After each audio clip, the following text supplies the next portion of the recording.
ভবনের ফটকের স্ল্যাব ভেঙে নিচে পড়ে নির্মাণ শ্রমিকের মৃত্যু। গাজীপুর থেকে মাজহারুল ইসলাম প্রতীকের তথ্যচিত্রে দেখুন বিস্তারিত।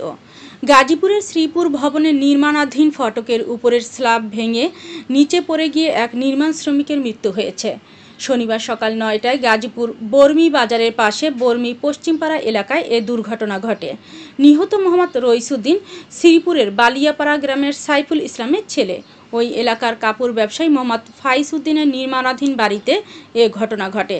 স্থানীয় বাসিন্দা মোহাম্মদ আসাদ প্রধান বলেন, ফাইজ উদ্দিনের 2তলা ভবনের ফটকের উপরে কংক্রিটের স্ল্যাব তৈরি করা হয়েছিল। শনিবার সকালে রাজমিস্ত্রি রইসুদ্দিন স্ল্যাব থেকে সেন্টারিংয়ের কাঠ খোলার জন্য উপরে ওঠেন। এক পর্যায়ে কাঠ খোলার সময় হঠাৎ স্ল্যাব ভেঙে নিচে পড়ে যান তিনি। এতে চাপা পড়ে ঘটনাস্থলে তার মৃত্যু হয়। ভবনের মালিক মোহাম্মদ ফাইজ উদ্দিন বলেন, আমি চোখের চিকিৎসার জন্য ঢাকা চলে এসেছি। ঢাকায় অবস্থান করে হঠাৎ শুনতে পাই এই দুর্ঘটনা ঘটেছে। নকশা অনুযায়ী ভবনের ফটক অন্যদিকে করার কথা ছিল কিনা এমন প্রশ্ন করলে তিনি বলেন, নকশা অনুযায়ী কাজ করা হয়েছে।